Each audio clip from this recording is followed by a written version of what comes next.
আসসালামু আলাইকুম। আমি মাজহারুল ইসলাম শাও। স্টোরি টেলিং বাই শাওনের প্রত্যেকটি লিসেনারকে জানাই শুভেচ্ছা এবং অভিনন্দন। আজকে সোমবার এবং আজকে আমরা চলে আসলাম আমাদের নতুন এবং নিয়মিত আয়োজন অডিও বুক ইন বাংলাতে। অডিও বুক ইন বাংলা এই সেগমেন্টে আপনারা শুনতে পান বিভিন্ন বিখ্যাত লেখকের লেখা রহস্য এবং ভৌতিক উপন্যাস এবং গল্প। তারই ধারাবাহিকতায় আজকে আমরা আপনাদের জন্য নিয়ে আসলাম অনাথ বাবুর ভয়, যেটি লিখেছেন বিখ্যাত লেখক, চিত্র পরিচালক সত্যজিৎ রায়। কথা না বাড়িয়ে আমরা সরাসরি আজকের গল্পে চলে যাই। অনাথবাবুর সঙ্গে আমার আলাপ ট্রেনের কামরায়। আমি যাচ্ছিলাম রঘুনাথপুর হাওয়া বদলের জন্য। কলকাতায় খবরের কাগজের অফিসে চাকরি করি।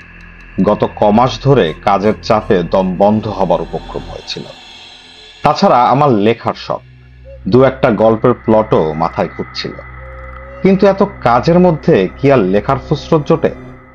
তাই আর ৭-৫ না ভেবে ১০ দিনের পথ ছুটি আর দিস্তাখানেক কাগজ নিয়ে বেরিয়ে পড়লাম। এত জায়গা থাকতে রঘুনাথপুর কেন, তারও অবশ্য একটা কারণ আছে। ওখানে বিনা খরচায় থাকার একটা ব্যবস্থা জুটে গেছে। আমার কলেজের সহপাঠী বীরেন বিশ্বাসের পৈতৃক বাড়ি রয়েছে রঘুনাথপুরে। কফি হাউসে বসে ছুটিতে কোথায় যাওয়া যায় এই আলোচনা প্রসঙ্গে বীরেন খুব খুশি হয়ে ওর বাড়িটা অফার করলো। বলল, আমিও যেতুম, কিন্তু আমার এদিকে ঝামেলা বুঝতেই তো পারছিস। তবে তোর কোনোই অসুবিধা হবে না। আমাদের ৫০ বছরের পুরনো চাকর ভরদ্বাজ রয়েছে ও বাড়িতে, ওই তোর দেখাশোনা করবে, তুই চলে যা। গাড়িতে যাত্রী ছিল অনেক। আমার বেঞ্চিতেই আমার পাশে বসেছিলেন অনাথ বন্ধু মিত্র। বেটেখাটো মানুষটি, বছর ৫০ আন্দাজ বয়স, মাঝখানে টেরিকাটা কাঁচা পাকা চুল, চোখের চাহনি তীক্ষ্ণ, আর ঠোঁটের কোণে এমন একটা ভাব যেন মনের আনাচে কানাচে সদাই কোনো মজার চিন্তা ঘোরাফেরা করছে। পোশাক আশাকের ব্যাপারেও একটা বিশেষত্ব লক্ষ্য করলাম। ভদ্রলোককে হঠাৎ দেখলে মনে হবে তিনি যেন ৫০ বছরের পুরনো কোনো নাটকের চরিত্রে অভিনয় করার জন্য সেজেগুজে তৈরি হয়ে এসেছেন। ওরকম কোট, ও ধরনের শার্টের কলার, ওই চশমা, আর বিশেষ করে ওই বুট জুতো, এসব আর আজকালকার দিনে কেউ পরে না। অনাথবাবুর সঙ্গে আলাপ করে জানলাম তিনিও রঘুনাথপুর যাচ্ছেন। কারণ জিজ্ঞেস করাতে কেমন যেন অন্য মনস্ক হয়ে পড়লেন। কিংবা এও হতে পারে যে ট্রেনের শব্দের জন্য তিনি আমার প্রশ্ন শুনতে পাননি। বীরেনের প্রত্যেক ভিটাটি দেখে মনটা খুশি হয়ে উঠল। বেশ বাড়ি, সামনে এক ফালি জমি, তাতে সবজি ও ফুল গাছ দুই রয়েছে। কাছাকাছির মধ্যে অন্য কোনো বাড়িও নেই, কাজেই পড়শির উৎপাত থেকেও রক্ষা। আমি আমার থাকার জন্য ভরদ্বাজের আপত্তি সত্ত্বেও ছাদের চিলে কোঠাটিকেই বেছে নিলাম। আলো, বাতাস এবং নির্জনতা তিনটি অপর্যাপ্ত পাওয়া যাবে ওখানে। ঘর দখল করে জিনিসপত্র গোছাবার সময় আমি দেখি আমার দাড়ি কামানোর খুর আনতে ভুলে গিয়েছি। ভরদ্বাজ শুনে বলল, তাতে আর কি হয়েছে খোকাবাবু, ওই তো কুণ্ডুবাবুর দোকান, ৫ মিনিটের পথ, সেখানে গেলেই পাবেন গেলেট। বিকেল ৪টা নাগাদ চারটা খেয়ে কুণ্ডুবাবুর দোকানের উদ্দেশ্যে বেরিয়ে পড়লাম। গিয়ে দেখি সেটি একটি ভালো আড্ডার জায়গা। দোকানের ভেতর দুটি বেঞ্চিতে বসে ৫-৭টি পৌর ভদ্রলোক রীতিমতো গল্প জমিয়েছেন। তাদের মধ্যে একজন বেশ উত্তেজিত ভাবে বলছেন, আরে বাপু, এ তো আর শোনা কথা নয়, এ আমার নিজের চোখে দেখা। আর ৩০ বছর হয়ে গেল বলেই কি সব মন থেকে মুছে গেল? এসব স্মৃতি অত সহজে ভুলবার নয়। আর বিশেষ করে যখন হলধর দত্ত ছিল আমার অন্তরঙ্গ বন্ধু। তার মৃত্যুর জন্য আমি যে কিছু অংশে দায়ী, সে বিশ্বাস আমার আজও যায়। আমি এক প্যাকেট 7 o'clock কিনে আরো দু একটা অবান্তর জিনিসের খোঁজ করতে লাগলাম। ভদ্রলোক বলে চললেন, ভেবে দেখুন, আমার বন্ধু আমারই সঙ্গে মাত্র ১০ টাকা বাজি ধরে রাত কাটাতে গেল ওই উত্তর পশ্চিমের ঘরটাতে। পরদিন ফেরেই না। শেষটায় আমি, জিতেন বক্সি, হরিচরণ সান্যাল আর আরো ৩-৪ জন, কে ছিল ঠিক মনে নেই, গেলুম হালদার বাড়িতে হলধরের খোঁজ করতে। গিয়ে দেখি বাবু ওই ঘরের মেঝেতে হাত পা ছড়িয়ে মরে কাঠ হয়ে আছে। ওর চোখ চাওয়া, দৃষ্টি কড়িকাঠের দিকে, আর সেই দৃষ্টিতে ভয়ের যে নমুনা দেখলুম, তাতে ভূত ছাড়া আর কি ভাববো বলুন। গায়ে কোনো ক্ষত চিহ্ন নেই, বাঘের আঁচড়ও নেই, সাপের ছোবলও নেই। কিচ্ছু নেই। আপনারাই বলুন এখন কি বলবেন। আরো মিনিট পাঁচেক দোকান থেকে আলোচনার বিষয়টি সম্পর্কে মোটামুটি একটা ধারণা হলো। ব্যাপারটাই রঘুনাথপুরের দক্ষিণ প্রান্তে হালদার বাড়ি বলে একটি 200 বছরের পুরনো ভগ্নপ্রায় জমিদারি প্রাসাদ রয়েছে। ওটাকে প্রাসাদ বলাই ভালো। সেই প্রাসাদের বিশেষ করে তার দোতলার উত্তর পশ্চিম কোণের একটি ঘরে নাকি অনেক কালের পুরনো একটা ভূতের আনাগোনা আছে। অবশ্য সেই 30 বছর আগে ভবতোষ মজুমদারের বন্ধু হলধর দত্তের মৃত্যুর পর আজ অবধি নাকি কেউ সে বাড়িতে রাত কাটায়নি। কিন্তু তাও রঘুনাথপুরের বাসিন্দাদের ভূতের অস্তিত্ব মনে প্রাণে বিশ্বাস করে বেশ একটা রোমাঞ্চ অনুভব করে। আর বিশ্বাস করার কারণও আছে যথেষ্ট। একে তো হলধর দত্তের রহস্যজনক মৃত্যু, তার উপরই এমনিতেই হালদার বংশের ইতিহাসে নাকি খুন খারাপি, আত্মহত্যা ইত্যাদির অনেক নজির পাওয়া যায়। মনে মনে হালদার বাড়ি সম্পর্কে বেশ খানিকটা কৌতূহল নিয়ে দোকানের বাইরে এসেই দেখি আমার ট্রেনের আলাপি অনাথ বন্ধু মিত্র মশাই হাসি হাসি মুখ করে দাঁড়িয়ে আছেন। আমায় দেখে বললেন, শুনছিলেন ওদের কথাবার্তা? বললাম, তা কিছুটা শুনেছি। বিশ্বাস হয়? কি ভূত? হ্যাঁ। ব্যাপার কি জানেন, ভূতের বাড়ির কথা তো অনেকই শুনলাম, কিন্তু সেসব বাড়িতে থেকে নিজের চোখে ভূত দেখেছে এমন লোক তো কই আজ অবধি একটাও পেলাম না। তাই ঠিক। অনাথবাবু একটু হেসে বললেন, একবার দেখে আসবেন নাকি? কি বাড়িটা? দেখে আসবো মানে? বাইরে থেকে আর কি, বেশি দূর তো নয়, বড়জোর মাইল খানেক। এই রাস্তা দিয়ে সোজা গিয়ে জোড়া শিবের মন্দির ছাড়িয়ে ডানহাতি রাস্তায় ঘুরে পোয়াটাক পথ। ভদ্রলোককে বেশ ইন্টারেস্টিং লাগছিল, আর তাছাড়া এত তাড়াতাড়ি বাড়ি ফিরে গিয়ে কি করব, তাই চললাম তার সঙ্গে। হালদারদের বাড়িটা দূর থেকে দেখা যায় না, কারণ বাড়ির চারপাশে বড় বড় গাছের জঙ্গল। তবে বাড়ির গেটের মাথাটা দেখা যেতে থাকে পৌঁছানোর প্রায় 10 মিনিট আগে থেকে। বিরাট ফটক, মাথার উপর ভগ্ন প্রায় নহবতখানা। ফটকের ভেতর দিয়ে বেশ খানিক দূর রাস্তা গিয়ে তবে সদর দালান। 2-3টি মূর্তি আর ফোয়ারার ভগ্নাবশেষ দেখে বুঝলাম যে বাড়ির আর ফটকের মাঝখানের এই জায়গাটা আগে বাগান ছিল। বাড়িটা অদ্ভুত, কারুকার্যের কোনো বাহার নেই, কেমন যেন একটা বেঢপ চৌকা ভাব। বিকেলের পরন্ত রোদ এসে পড়েছে তার শ্যাওলাবৃত দেয়ালে। মিনিট খানেক চেয়ে থাকার পর অনাথবাবু বললেন, আমি যতদূর জানি রোদ থাকতে ভূত বেরোয়। তারপর আমার দিকে চেয়ে চোখ টিপ দিয়ে বললেন, একবার চট করে সেই ঘরটা দেখে এলে হতো না? সেই উত্তর পশ্চিমের ঘর, যে ঘরে, হ্যাঁ, যে ঘরে হলধর দত্তের মৃত্যু হয়েছিল। ভদ্রলোকের তো এসব ব্যাপারে দেখছি একটু বাড়াবাড়ি রকমের আগ্রহ। অনাথবাবু বোধহয় আমার মনের ভাবটা আঁচ করতে পেরেই বললেন, খুব আশ্চর্য লাগছে না? আসলে কি জানেন, আপনাকে বলতে দ্বিধা নেই, আমার রঘুনাথপুরে আসার একমাত্র কারণই হলো ওই বাড়িটা। তাই? আগে হ্যাঁ, ওই যে ভূতের বাড়ি। আমি কলকাতায় থাকতে সে খবরটা পেয়ে ওই ভূতটিকে দেখবো বলে এখানে এসেছি। আপনি সেদিন ট্রেনে আমার আসার কারণটা জানতে চাইলেন। আমি উত্তর না দিয়ে অভদ্রতা করলাম বটে, কিন্তু মনে মনে স্থির করেছিলাম যে উপযুক্ত সময় এলে, অর্থাৎ আপনি কিরকম লোক সেটা আরেকটু জেনে নিয়ে আসল কারণটা নিজ থেকেই বলবো। কিন্তু তাই বলে ভূতের পেছনে ধাওয়া করে একেবারে কলকাতা ছেড়ে? বলছি, ব্যস্ত হবেন না। আমার কাজটা সম্বন্ধেই তো বলা হয়নি এখন আপনাকে। আসলে আমি ভূত সম্পর্কে একজন বিশেষজ্ঞ। আজ 25 বছর ধরে এ ব্যাপার নিয়ে বিস্তর রিসার্চ করেছি। শুধু ভূত কেন, ভূত, প্রেত, পিশাচ, ডাকিনী, যোগিনী, ভ্যাম্পায়ার, ওয়্যারউলফ, ভুডুইজম ইত্যাদি যা কিছু আছে তার সম্বন্ধে বই যা লেখা তার প্রায় সবই পড়ে ফেলেছি। 7টা ভাষা শিখতে হয়েছে এইসব বই পড়ার জন্য। পরলোক তত্ত্ব নিয়ে লন্ডনের প্রফেসর নর্টনের সঙ্গে আজ 3 বছর ধরে চিঠি লেখালেখি করছি। আমার লেখা প্রবন্ধ বিলেতের সব নামকরা কাগজে বেরিয়েছে। আপনার কাছে বড়াই করে কি লাভ? তবে এটুকু বলতে পারি যে এদেশে এ ব্যাপারে আমার চেয়ে বেশি জ্ঞানী লোক বোধহয় আর নেই। ভদ্রলোকের কথা শুনে তিনি যে মিথ্যা বলছেন বা বাড়িয়ে বলছেন এটা আমার একবারও মনে হয় না, বরং তার সম্বন্ধে খুব সহজেই একটা বিশ্বাস ও শ্রদ্ধার ভাব জেগে উঠল।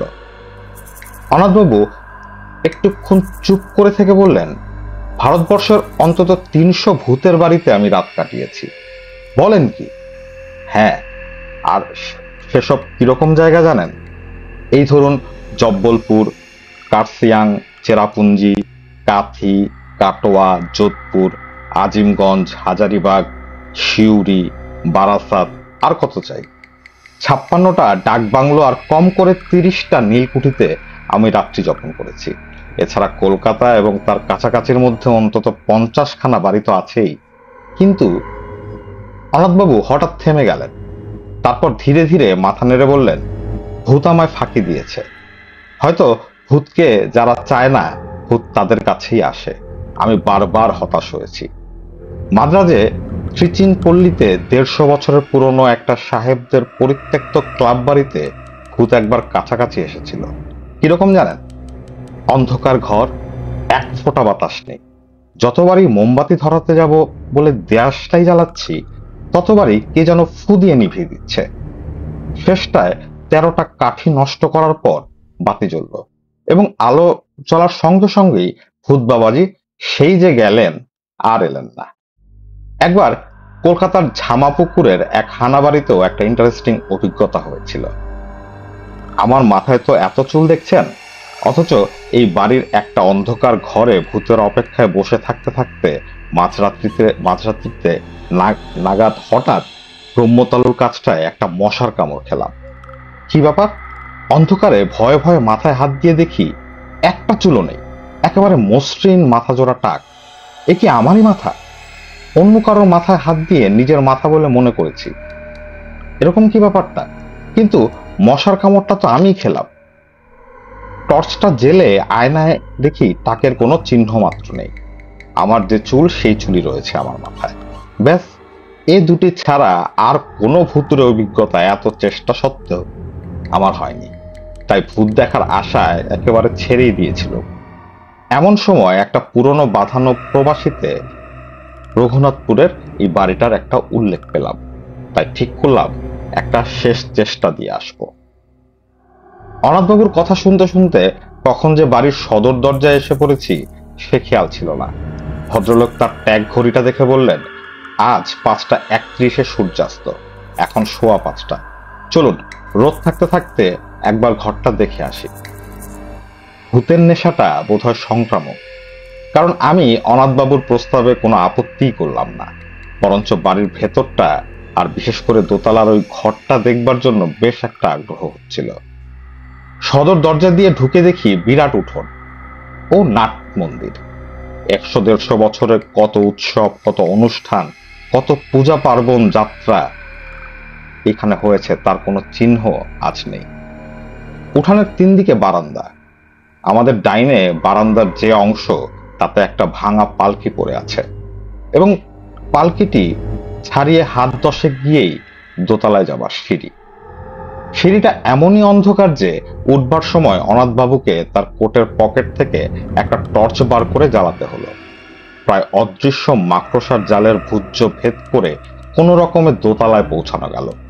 মনে মনে বললাম, এ বাড়িতে ভূত থাকা অস্বাভাবিক নয়। দোতলার বারান্দায় দাঁড়িয়ে হিসাব করে দেখলাম, বাঁ দিক দিয়ে সোজা চলে গেলে ওই যে ঘর, ওইটাই হলো উত্তর পশ্চিমের ঘর। অনাথবাবু বললেন, সময় নষ্ট করে লাভ নেই, চলুন এগোই। এখানে বলে রাখি, বারান্দায় কেবল একটা জিনিস ছিল, সেটি একটি ঘড়ি, যাকে বলে গ্র্যান্ডফাদার ক্লক। কিন্তু তার অবস্থা খুবই শোচনীয়। কাঁচ নেই, বড় কাঁটাটিও উধাও।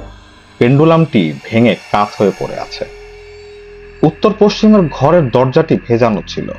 অনাথবাবু যখন তার ডান হাতের তর্জনী দিয়ে সন্তপর্ণে ঠেলে দরজাটি খুলছিলেন, তখন বিনা কারণেই আমার গাটা ছমছম করছিল। কিন্তু ঘরের ভেতর ঢুকে অস্বাভাবিক কিছু লক্ষ্য করলাম না। দেখে মনে হয় এককালে বৈঠকখানা ছিল। ঘরের মাঝখানে একটা বিরাট টেবিল, তার কেবল পায়া ৪খানাই রয়েছে, উপরের তক্তাটা নেই। টেবিলের পাশে জানালার দিকে একটা আরাম কেদারা। অবশ্য এখন আর সেটি আরামদায়ক হবে কিনা সন্দেহ, কারণ তার একটা হাতল ও বসবার জায়গায় বেতের খানিকটা অংশ লোপ পেয়েছে। উপরের দিকে চেয়ে দেখি ছাদ থেকে ঝুলছে একটা টানা পাখার ভগ্নাংশ।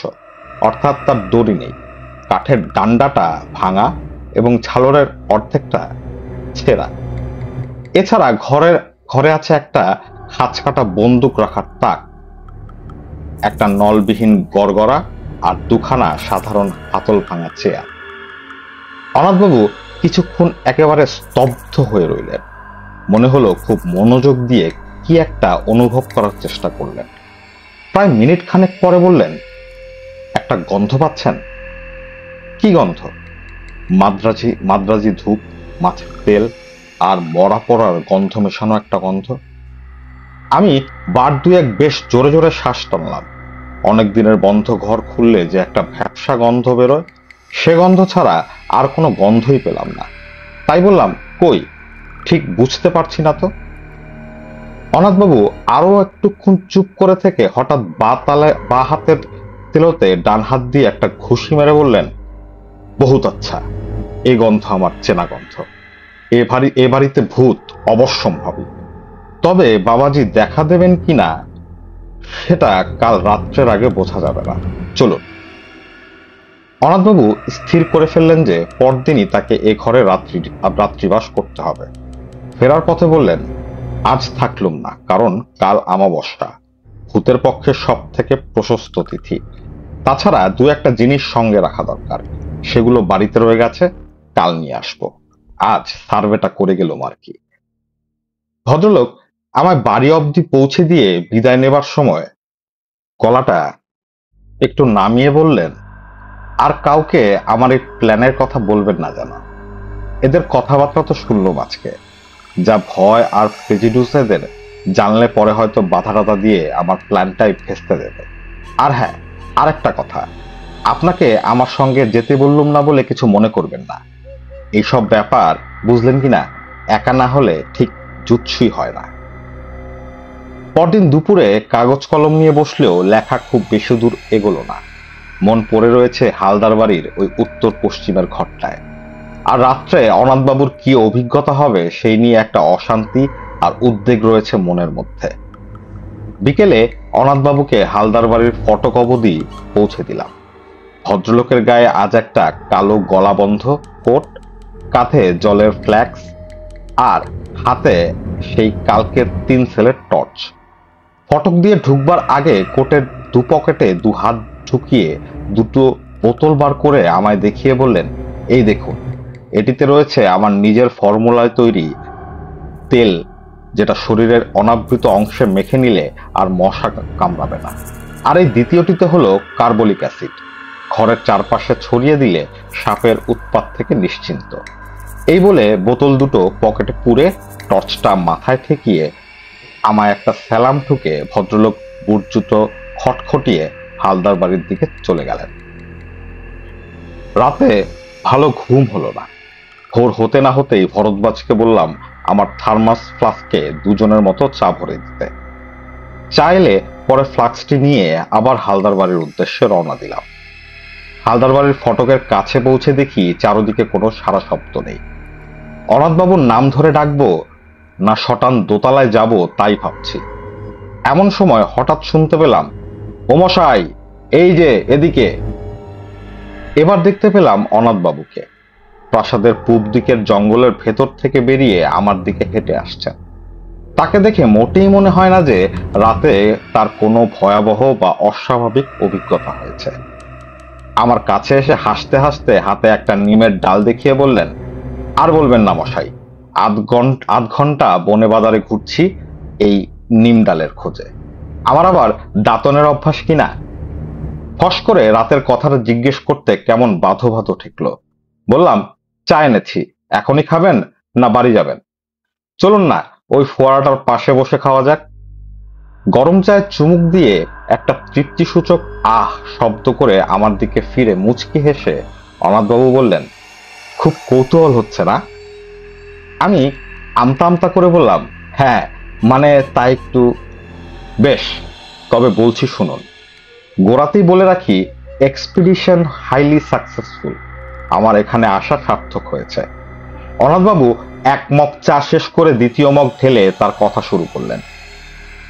আপনি যখন আমায় পৌঁছে দিয়ে গেলেন তখন 5টা। আমি বাড়ির ভেতর ঢোকার আগে এই আশপাশটা একটু সার্ভে করে নিলাম। অনেক সময় ভূতের চেয়ে জ্যান্ত মানুষ বা জানোয়ার থেকে উপদ্রবের আশঙ্কা বেশি থাকে। যাই হোক, দেখলাম কাছাকাছির মধ্যে সন্দেহজনক কিছুই নেই। বাড়িতে ঢুকে একতলার ঘরগুলোর মধ্যে যেগুলো খোলা হয়েছে সেগুলো একবার দেখে নিলাম। জিনিসপত্র তো আর একদিন ধরে বিশেষ পড়ে থাকার কথা নয়। একটা ঘরে কিছু আবর্জনা আর আরেকটার কড়িকাঠে গুটি চারেক ঝুলন্ত বাদুড় ছাড়া আর কিছুই চোখে পড়ল না। বাদুড়গুলো আমায় দেখেও নড়ল না, আমিও তাদের ডিস্টার্ব করলাম না। 6:30 নাগাদ দোতলার ওই আসল ঘরটিতে ঢুকে রাত কাটানোর আয়োজন শুরু করলাম। একটা ঝাড়ন এনেছিলাম, তাই দিয়ে প্রথমে কেদারাটাকে ছেড়ে পুছে সাফ করে নিলাম।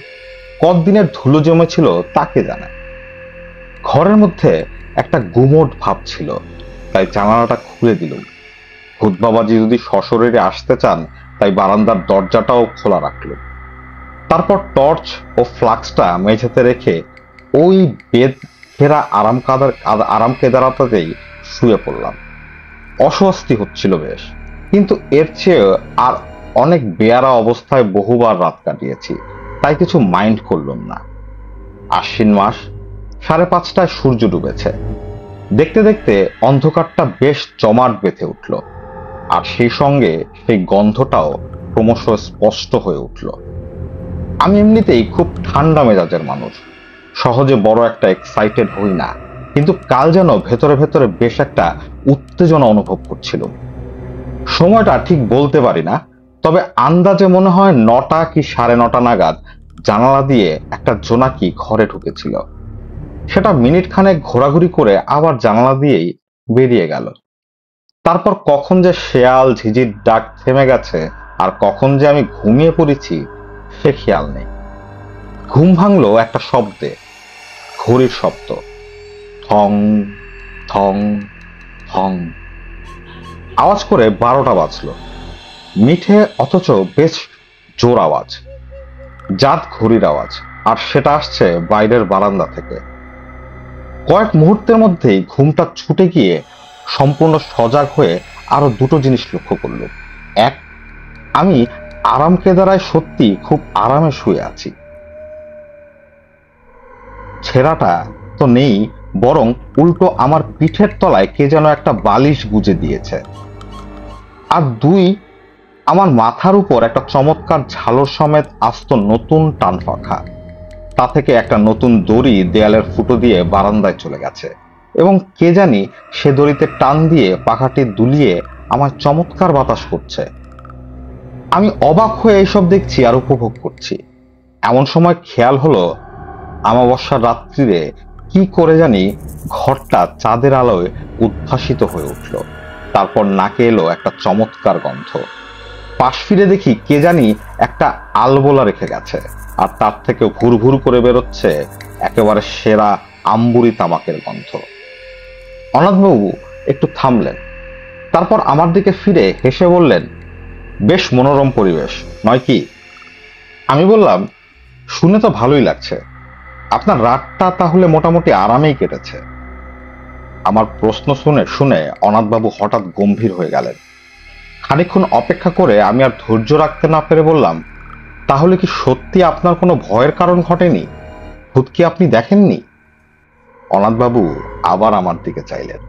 এবার কিন্তু আর ঠোঁটের কোণে সে হাসিটা নেই। ধরা গলায় ভদ্রলোকের প্রশ্ন এলো, পরশু যখন আপনি ঘরটায় গেলেন তখন কড়িকাঠের দিকটা ভালো করে লক্ষ্য করেছিলেন কি? আমি বললাম, তেমন ভালো করে দেখিনি বোধ হয়। কেন বলুন তো? অনাথবাবু বললেন, ওখানে একটা বিশেষ ব্যাপার রয়েছে, সেটা না দেখলে বাকি ঘটনাটা বোঝাতে পারবো না। চলুন। অন্ধকার সিঁড়ি দিয়ে উঠতে উঠতে অনাথবাবু কেবল একটা কথা বললেন, আমার আর ভূতের পেছনে ধাওয়া করতে হবে না হিতেশবাবু, কোনো দিনও না। সে শখ মিটে গেছে। বারান্দা দিয়ে যাবার পথে ঘড়িটার দিকে চেয়ে দেখলাম সেরকমই ভাঙা অবস্থা। ঘরের দরজার সামনে পৌঁছে অনাথবাবু বললেন, চলুন। দরজাটা ভেজানো ছিল। আমি হাত দিয়ে ঠেলে ঘরের ভেতর ঢুকলাম। তারপর দুপা এগিয়ে মেঝের দিকে চোখ পড়তেই আমার সমস্ত শরীরে একটা বিস্ময় ও আতঙ্ক শিহরণ খেলে গেল। বুট জুতা পরা ও কে পড়ে আছে মেঝেতে? আর বারান্দার দিক থেকে কার অট্টহাসি হালদার বাড়ির আনাচে কানাচে প্রতিধ্বনিত হয়ে আমার রক্ত জল করে আমার জ্ঞান বুদ্ধি চিন্তা সব লোপ পাইয়ে দিচ্ছে। তাহলে কি? আর কিছুই মনে নেই আমার। যখন জ্ঞান হলো, দেখি ভরদ্বাজ আমার খাটের পায়ার দিকে দাঁড়িয়ে আছে, আর আমায় হাত পাখা দিয়ে বাতাস করছেন ভবতোষ মজুমদার। আমার চোখ খুলতে দেখে ভবতোষ বাবু বললেন, ভাগ্যে সিধুচরণ আপনাকে দেখেছিল ও বাড়িতে ঢুকতে, নইলে যে কি দশা হতো আপনার জানি না। ওখানে গেছিলেন কোন আক্কেলে? আমি বললাম, অনাথ বাবু যে রাত্রে। ভবতোষ বাবু বাধা দিয়ে বললেন, আর অনাথ বাবু, কাল যে অতগুলো কথা বললুম সেসব বোধহয় কিছুই বিশ্বাস করেননি ভদ্রলোক। ভাগ্যে আপনিও তার সঙ্গে সঙ্গে রাত কাটাতে যাননি ওই বাড়িতে। দেখলেন তো ওর অবস্থা। হলধরের যা হয়েছিল ওরও ঠিক তাই। মরে একেবারে কাঠ, আর চোখ ঠিক সেইভাবে চাওয়া, সেই দৃষ্টি, সেই কড়িকাঠের দিকে। আমি মনে মনে বললাম, না, মরে কাঠ নয়, মরে কি হয়েছে অনাথবাবু তা আমি জানি। কালো সকালে গেলে দেখতে পাবো তাকে, গায়ে কালো কোট, পায়ে বুট জুতো, হালদার বাড়ির পূব দিকের জঙ্গল থেকে নিমের দাঁতন হাতে হাসতে হাসতে বেরিয়ে আসছেন। এটা প্রচারিত হয়, অর্থাৎ সত্যজিৎ রায়ের এই গল্পটি প্রচারিত হয় সন্দেশ পত্রিকায় অগ্রহায়ণ 1369 সালে। এটাই ছিল সত্যজিৎ রায়ের লেখা একটা ছোট গল্প, যেটার নাম অনাথবাবুর ভয়। গল্পটি আপনাদের কাছে কেমন লাগলো তা অবশ্যই আমাদের কমেন্ট করে জানাবেন, এবং আপনারা সাজেস্ট করতে পারেন আমাদের যে আমরা কোন কোন গল্প বা উপন্যাসগুলো আমাদের সোমবারের এপিসোডে প্রচার করতে পারি। আজকে এতটুকুই ছিল আমাদের আয়োজন। আপনারা যারা স্টোরি টেলিং বাই শাওনের এপিসোডগুলো পছন্দ করেন তাদেরকে অবশ্যই বলবো আমাদের চ্যানেলটিকে সাবস্ক্রাইব করবেন, এবং আপনারা যারা এখন পর্যন্ত আমাদের চ্যানেলটিকে সাবস্ক্রাইব করেননি তারা করবেন, এবং যারা করেছেন তাদেরকে অসংখ্য ধন্যবাদ। আর আমাদের চ্যানেলটিকে একটা লাইক দিবেন, আমাদের চ্যানেলের লিঙ্কটি শেয়ার করবেন। এতে আমাদের সাহস যেমন বাড়ে, তেমনি আপনাদের কন্ট্রিবিউশন গুলো আমাদের মনে আরো আশা যোগায়। সবাই ভালো থাকবেন। দেখা হবে আগামী সোমবার আরো একটি অডিও বুক নিয়ে। আজকে এই পর্যন্তই। সবাই ভালো থাকবেন। আসসালামু আলাইকুম।